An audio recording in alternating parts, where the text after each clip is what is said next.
సంబంధించిన అలాగే రాష్ట్రానికి సంబంధించిన మీ యూనియన్ లీడర్లకు పెద్దలకు ప్రతి ఒక్కరికి ధన్యవాదాలు. చాలా సంతోషంగా ఉంది.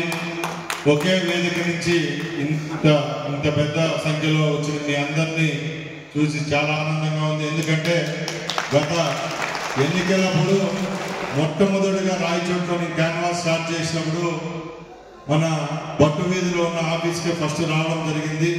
రాయచోట్లో చాలా అసోసియేషన్లు ఉంటే అన్ని అసోసియేషన్లతో పోలిస్తే మీ అసోసియేషన్ వాళ్ళు చాలా మంది మమ్మల్ని పిలిచి ఆ రోజు మీ ఆఫీస్లో కూర్చోబెట్టి దండలేసి చాలా ఆనందపరిచారు. అలాగే నా విజయంలో మీ యొక్క పాత్ర కూడా ఉంది కాబట్టి తప్పకుండా మీ ప్రభుత్వం ఏర్పాటై నేను ఎమ్మెల్యే మంత్రి అయిన తర్వాత కూడా మీ అందరినీ గుర్తుపెట్టుకున్నా తప్పకుండా ఏదైతే ఎన్నిక హామీగా ఆ రోజు 5 సెంట్లు స్థలం ఇప్పిస్తామన్నామో దానికి కట్టుబడి ఉండా అతి త్వరలోనే మీకు 5 సెంట్లు స్థలాన్ని రాయచూరు వెల్ఫేర్ అసోసియేషన్ వాళ్ళకు ఇప్పించేదానికి కూడా చర్యలు తీసుకుంటా.